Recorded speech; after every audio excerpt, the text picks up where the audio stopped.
Hi, everybody.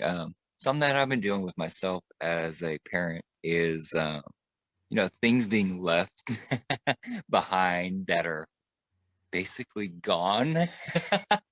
you know, and I think it's really just like I don't want to throw it away kind of deal. And I'm really struggling with that. Like, how do I deal with that situation of knowing that, my teenage kids that are very capable are just kind of leaving a little bit behind for the next person. Okay. So that was gonna be my next question is what are the ages? So they're teenagers, what ages? So we got 18 and 16. So, very capable ages. Uh-huh. Okay. Graduated. One's in high school, junior. So, So you said they're very capable, but they're leaving things behind. Does that mean like packages, like when they're making something to eat, or what things are they leaving around that they can put yeah, away? that's actually a very good example. Like, might leave a tiny bit of some cereal or something like that. Or, the toilet paper, it's a little drop left so that somebody else has to do it. Or one little piece of paper towel. It's just, constant little things. It's like, now I know you know that nobody could use what you left behind, right? And then Uh-huh. there's just like a missing link of awareness, or it's just some laziness. That's what I'm doing. Okay. Okay. So you guys know I have to address that word laziness, because that's a very tough word. you know? And most time if we're feeling like there's someone who's being lazy, then there's likely going to be probably a feeling of annoyance or upset that comes along with that word. Because when a person is being lazy, it's almost like I get a little sense that it's like, okay, do you feel like I'm the maid or something, like, or you leaving these things because there's someone else who's supposed to take care of it other than you, right? Is that the feeling that you get sometimes as a parent? Well, definitely that. And it's like, well, it needs to be a reasonable amount of whatever you're leaving, right? Right, right, Otherwise, use the rest. That's what I'm getting at. right. Okay, and now what do you typically do when they leave things behind, or when they don't give, refill whatever needs to be refilled? Once in a while, I'll just do it myself. It's actually, it's irritating. Or find it, pick it up, and it's basically empty. Dealing with that, you know, Mm-hmm. because I don't want to open up a cabinet or a fridge and think there's a lot of things, and there's really not, right? Right, right. No, this It's is like a true. mirage, Okay. and that's a little, Right. little problematic for me. If I want to eat something, I want to eat it, right? Right. This is true. Okay. So usually this is something that you usually refill yourself or put it away yourself. How do you address it with them, or do you address it with them?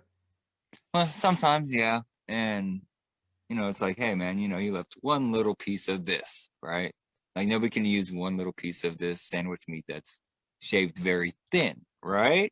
Okay, Uh-huh. so I need you to use that last little piece next time you're making your sandwich and throw that thing away for me, right?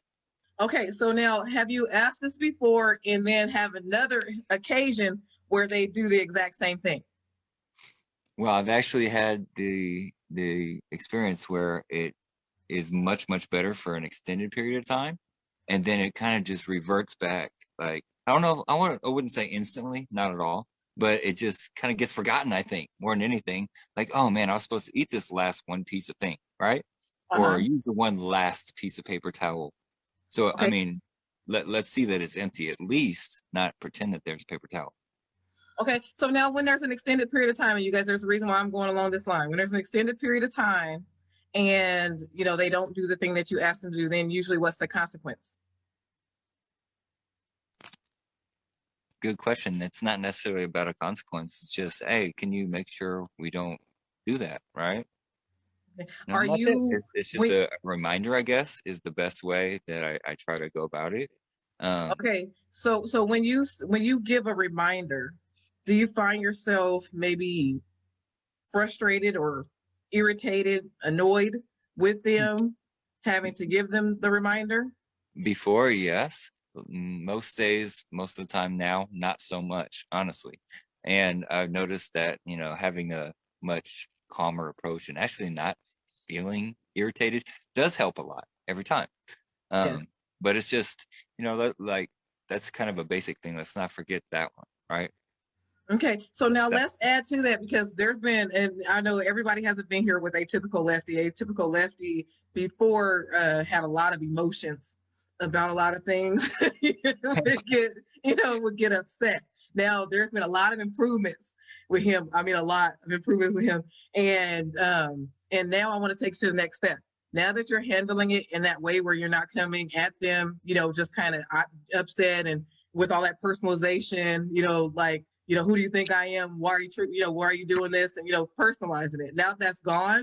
Mm-hmm. Let's add now consistent consequences. Now consequences and punishment, they're not the same. People often think they are, but they're not. There is a difference between correction and punishment. Punishment is, I'm angry at you, so this is what you're going to get. Correction is more pure. It's when you do this, this is what happens. Okay.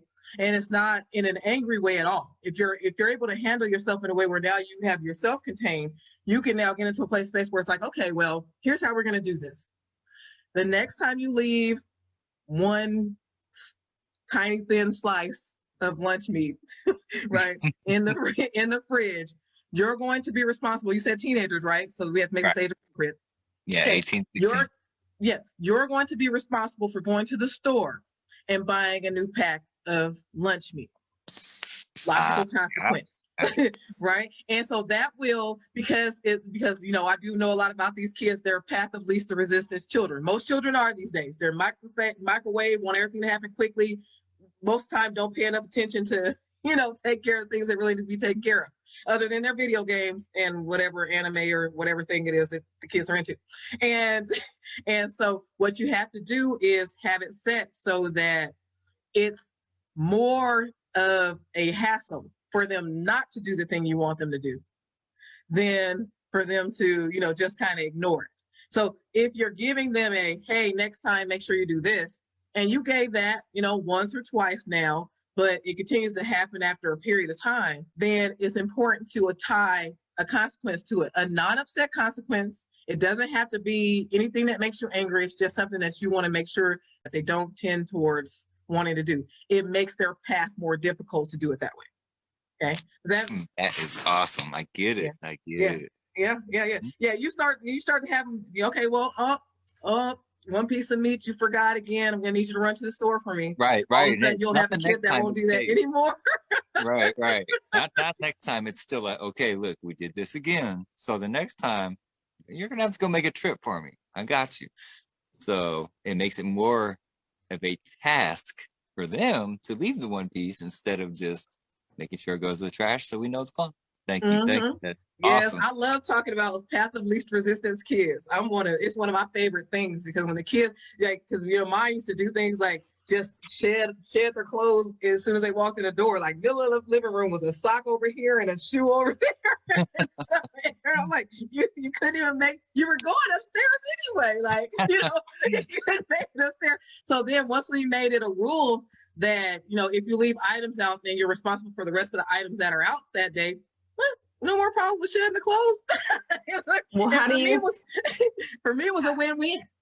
How do you deal with that same situation, but similar situation, but the kid is younger, so they can't go to the store?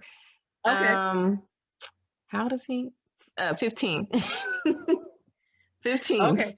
So he's 15. Mm-hmm. And you have no stores near your home? Not in walking. Well, I mean, it's far.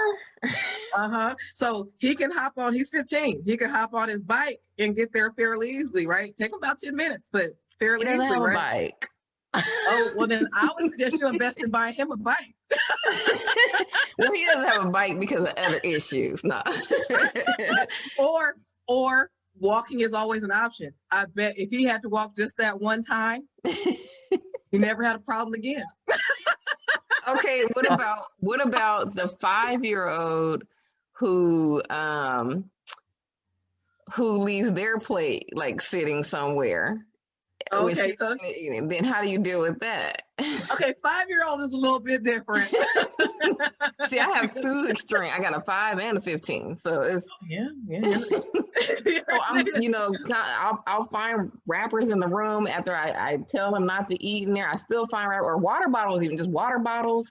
It's like, clean up the room, pick it up and throw it in the trash. It's not that hard. So when I started noticing that my 5-year-old have water bottles in her room, I was like, are you acting like, are you doing this on purpose? Because you see the other kids doing it and me seeing something to them, you know? So how do you deal with it when they're that young? Okay, so now we're to the 5-year-old, right? Mm-hmm. Okay, so with the 5-year-old, she's leaving her things around. So it's just make it, like I said, make it less convenient for them to do that thing than it is for them just to, because a lot of times you have to think about this. If there are water bottles all over the floor, it requires for them to throw the water bottle on the floor or to finish drinking it and then just, Yeah. so I would highly recommend that first and foremost, maybe help them out and have, I know this sounds sad, but I have it's like a little recycle baggie, in their room, maybe, Oh, okay. I can do that. kind of, Yeah. I can and put you a kind little of just bag on the behind the back of the door. door. And for the 5-year-old, kind of, make it fun, a little bit fun for her, and let her know, hey, if you get, and make it a number. Like at the end of the week, say if you have 10 water bottles in the bag and none on the floor, then at the end of the week, we'll get you a little prize or something simple, like something really small or whatever. But make it more of a game. Say if you have 5, you get this little thing,